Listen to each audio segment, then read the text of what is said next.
Olá a todos, bem-vindos ao Escritório de Investigação de Mistérios. Hoje vamos falar sobre a viúva negra japonesa Nakajima. Mortes bizarras de homens idosos de meia idade estavam todas relacionadas à mesma mulher. Ela era uma bela cozinheira, gentil e bem comportada. Também uma viúva negra cruel. Que tipos de segredos chocantes estavam escondidos sob uma aparência tão comum? 1975, Nakajima nasceu em Nakashibetsu, Hokkaido, Japão. A família Kijima era bem conhecida na localidade. Pai era um escrivão e sua mãe, professora de piano. Tinha sua própria escola de piano. Era uma família bem sucedida. Eles eram muito rígidos com os filhos, que Nakajima era obesa desde criança. E seus colegas riam dela com frequência por causa disso. Uma noite antes de se formar no ensino fundamental, a obediente Nakajima roubou as informações da poupança da família, pegou um táxi para Nemuro, a mais de 50 quilômetros da casa, e entrou no banco. Uma estudante adolescente pegando um táxi para um banco em outra cidade. O taxista achou muito estranho, então imediatamente chamou a polícia. 10 minutos depois, a polícia encontrou Nakajima, que estava com 3 milhões de ienes nas mãos, e notificou a mãe dela. Deste momento em diante, o relacionamento de Nakajima com os pais piorou drasticamente. Quando estava no primeiro ano do ensino médio, ela se mudou para morar com sua avó. Sem as restrições que os pais colocavam, Nakajima sentia-se livre. Ela até arranjou um namorado, sem contar aos pais. Um dono de uma pequena empresa. Ele tinha 40 anos. Um dia, o homem disse que tinha alguns problemas na empresa. Ele pediu a Kijima que pegasse dinheiro emprestado com os pais dela. Kijima estava com medo de receber uma resposta negativa, então pegou na casa de um amigo as informações da poupança dele, tirou mais de 7 milhões de ienes e deu ao namorado.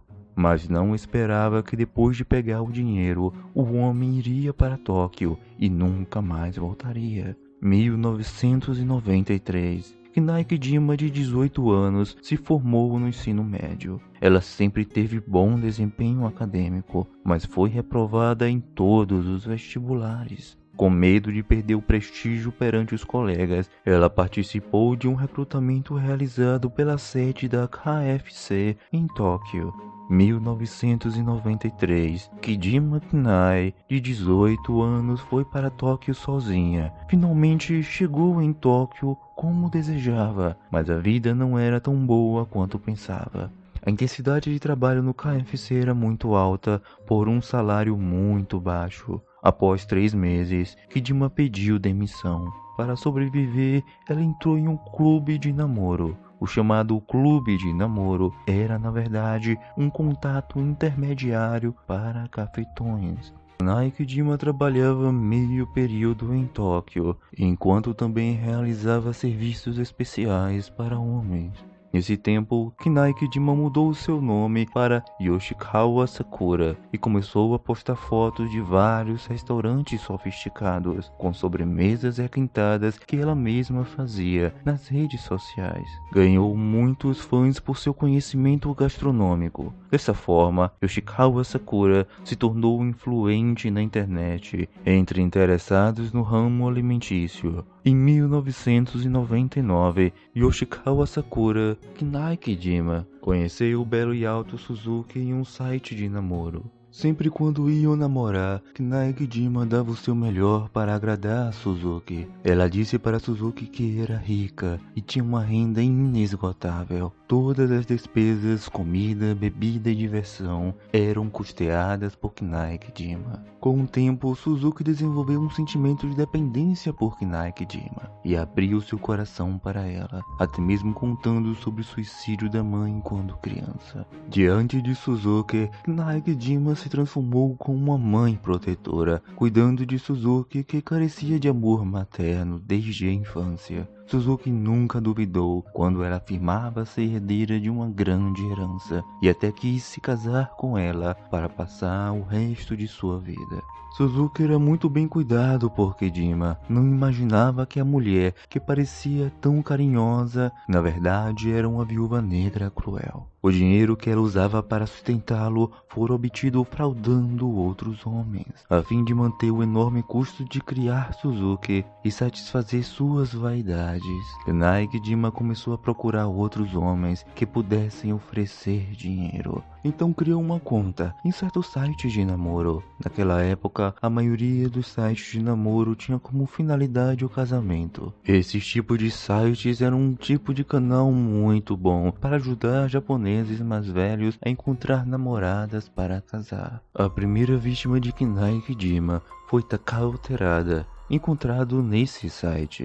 Quando Terada faleceu, ele tinha 53 anos, nunca tinha casado e era engenheiro de sistemas, o tão chamado cara do TI. Ele era muito caseiro, tinha uma grande economia e sempre foi solteiro. Após a sua morte, quando a polícia inspecionou os restos mortais, descobriram que havia apenas 3 pessoas em sua lista de contatos no celular: a mãe, a irmã mais velha e Kinai Kejima. Os dois se conheceram em junho de 2008, quando Terada recebeu a primeira carta de Kinai Kejima. O conteúdo da carta era o seguinte: Olá, você realmente quer encontrar uma parceira que possa passar o resto da sua vida com você? Após receber essas informações, Terada, que nunca fora abordado por mulheres, ficou lisonjeado. Imediatamente respondeu e convidou Kejima para um encontro. Kinai Kejima sabia que não era tão bonita, por isso hesitava se encontrar com Terada, mas enfatizava a beleza interior dela nos e-mails que enviava. Ela se transformou em uma boa mulher que sabia cozinhar e tocar piano. Enfatizava sempre para Terada que ela não era bonita, mas se esforçava em ser uma esposa gentil e cuidava das tarefas domésticas. Terada, que tinha uma aparência comum e mais de meio século, estava muito ansioso por constituir uma família e achava que Kejima era uma pessoa bem-humorada que poderia ser a sua futura esposa. O relacionamento progredia rapidamente. Terada ouvia Kejima, nunca recusou os pedidos por dinheiro. 4 de fevereiro de 2009, o corpo frio de Terada foi encontrado em seu apartamento. Existiam 6 fogões a lenha no apartamento. Como o rosto de Terada estava muito tranquilo e nada suspeito fora encontrado, a polícia encerrou o caso como suicídio, sem verificar o corpo. Alguns dias depois, Kinai Kejima comprou um carro Mercedes-Benz Classe E, no valor de 4,61 milhões de ienes. Em 20 de junho de 2008, apenas 3 dias após conhecer Terada, Kinai Kejima conheceu também Kenzo Ando, de 80 anos. Ando tinha um emprego normal. Antes de se aposentar, era motorista de caminhão. Viúvo, tinha um filho. À primeira vista, não se encaixava nas exigências de Kinai Kejima, que apenas buscava homens ricos. Mas o pai de Kenzo Ando foi um pintor conhecido e um pioneiro das técnicas ocidentais japonesas. Ando herdou muitas das obras de seu pai, valiam quase 10 milhões de ienes. Na frente de Kenzo Ando, Kinai Kejima era uma cuidadora em tempo integral para fornecer serviço de assistência a idosos e viúvos, e professora de piano por meio período. Ela escreveu um e-mail para Ando dizendo: depois de ver sua apresentação, senti que você era um homem gentil, diferente da maioria das pessoas idosas que conheci, cheio de vitalidade juvenil. Antes que eu percebesse, eu já estava pensando em você como um amante dos meus sonhos. Por favor, não me culpe. Eu sei que na sua idade não é fácil ter certos desejos, mas enquanto eu puder ter algum contato direto com sua pele, ficarei muito satisfeita. Se você acha que nos daríamos bem, quer namorar comigo? Embora tenha sido um e-mail provocante, a colocação de Kinai Kijima foi apropriada e cheia de carinho. Isso fez com que Ando, que tinha um relacionamento ruim com o filho, sentisse um toque de amor e começasse a se comunicar com Kinai Kijima. Um mês depois, Kinai Kijima disse que, para continuar estudando nutrição, precisava de 500 mil ienes. Ela esperava que Ando pudesse ajudar. Ando imediatamente retirou todas as suas economias, um total de 500 mil ienes, mais um empréstimo de 300 mil ienes no banco para ela. Durante seu namoro com Kijima, Ando também consultou um médico, querendo medicamentos que melhorassem as habilidades masculinas. O médico não aconselhou, pois essas drogas causariam estimulação excessiva dos vasos cardíacos e cerebrais. Neste caso, ofereciam grande risco de morte, mas Andro conseguiu obter de outras fontes. Desde setembro de 2008, os dois costumavam sair durante as noites. Ando cada vez mais inseparável de Kijima, logo tomou a iniciativa de entregar a chave de sua casa. Mais tarde, Kijima roubou quase todas as pinturas da casa de Ando e as vendeu para manter as despesas dela com Suzuki. Por volta das 16 horas de 15 de maio de 2009, houve um sério incêndio na casa de Ando, e quase toda a casa foi queimada. Kenzo Ando também perdeu a vida naquele incêndio. Havia um forno a carvão ao lado do seu corpo. A causa da morte era envenenamento por monóxido de carbono e queimaduras no trato respiratório. Exatamente a mesma situação de Terada na época.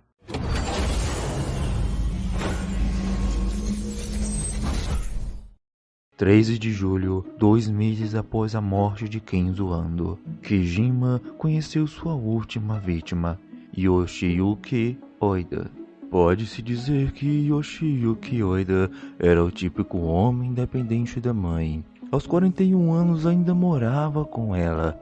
Ele pertencia a uma família rica, tinha alguns apartamentos em Tóquio. Contando com os aluguéis que recebia todo mês, ele podia levar uma vida livre de preocupações. Embora sua origem familiar fosse muito boa, ele não vivia com muito luxo, quase não fazia grandes despesas e não se preocupava muito em como se vestia. Seu único hobby era montar miniaturas de tanques de guerra e tinha uma grande reputação neste meio. Seu blog tinha muitos fãs. Ao contrário das outras duas vítimas masculinas, desta vez Yoshiyuki Oida acidentalmente viu a página inicial do site de Kijima e entrou em contato com ela. A página inicial de Kinai Kijima mostrou que ela era uma mulher virtuosa, muito boa na cozinha. Isso fez com que Yoshiyuki Oida, que já não era tão jovem, mas ainda solteiro, ficasse muito interessado. Ele achava que Kijima era uma mulher rara na época. Depois de receber a carta de Yoshiyuki, Kijima respondeu que estudava doutorado em nutrição. Para terminar os estudos, ela esperava encontrar alguém que pudesse ajudar a pagar as mensalidades. Se ele concordasse, poderiam namorar com o objetivo de casar. Isso atraiu Yoshiyuki Oida. Ele disse imediatamente que o objetivo, sim, era casar. Em termos de dinheiro, ele faria o possível para ajudar Kijima.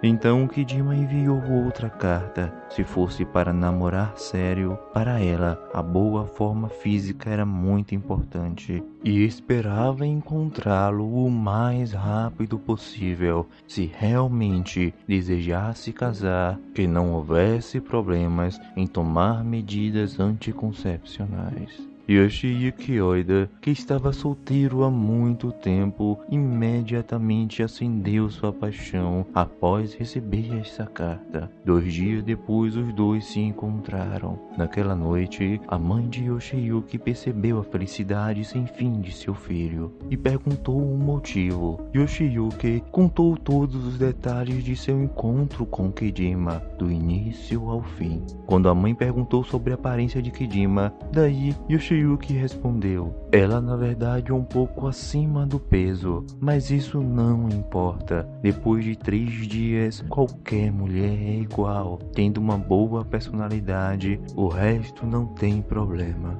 23 de julho de 2009, Yoshiyuki Oida foi até a casa de Kidima para um segundo encontro. Kidima serviu uma variedade de pratos e sobremesas cuidadosamente preparadas. Ela elogiou muito Yoshiyuki Oida. Dois dormiram juntos naquela noite.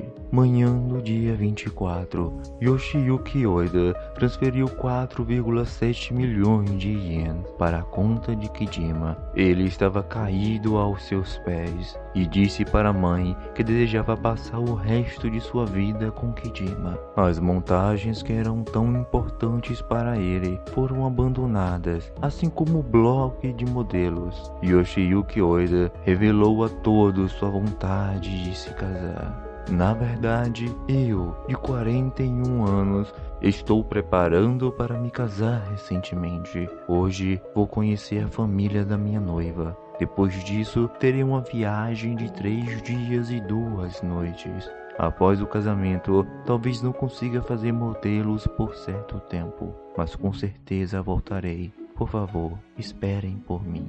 O que Yoshiyuki não sabia era que estas seriam as últimas frases que ele deixaria para o mundo. 19 horas de 5 de agosto de 2009. Os dois jantaram juntos no apartamento de Kidima, dirigiram um carro alugado e saíram do local. Depois de chegar em Fujimi, estacionaram o carro em um estacionamento mensal da comunidade.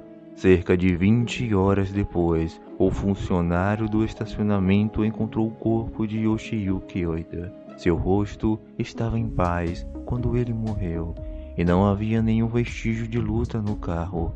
Havia uma churrasqueira sobre o banco do passageiro com 7 pedaços de carvão queimado. Após o teste, a polícia encontrou 3 comprimidos diferentes para dormir em seu corpo. Ao mesmo tempo, havia 3 fortes evidências na cena do crime que podiam mostrar que ele não cometeu suicídio. Primeiro, não havia nenhum vestígio de carvão na mão de Yoshiyuki. Segundo, o carro havia sido trancado pela chave eletrônica por fora, pois não foi encontrada dentro do carro. Terceiro, não encontraram a caixa dos fósforos usados para acender o carvão. Analisando o estacionamento e vídeos de vigilância, a polícia confirmou que além de Kinai Kidima, ninguém havia entrado ou saído do estacionamento naquela noite. Kinai Kidima era a principal suspeita de cometer o crime. A polícia começou a monitorar o apartamento de Kinai Kidima por 24 horas. Por outro lado, Kinai Kidima agia com indiferença. Não apenas entrava e saía todos os dias, mas também iniciava um novo golpe. Qual seria o próximo passo de Kidima? Como ela revelou seus pontos fracos? A polícia conseguiu pegá-la e depois de entrar na prisão, como ela levou uma vida incrível. Até a próxima.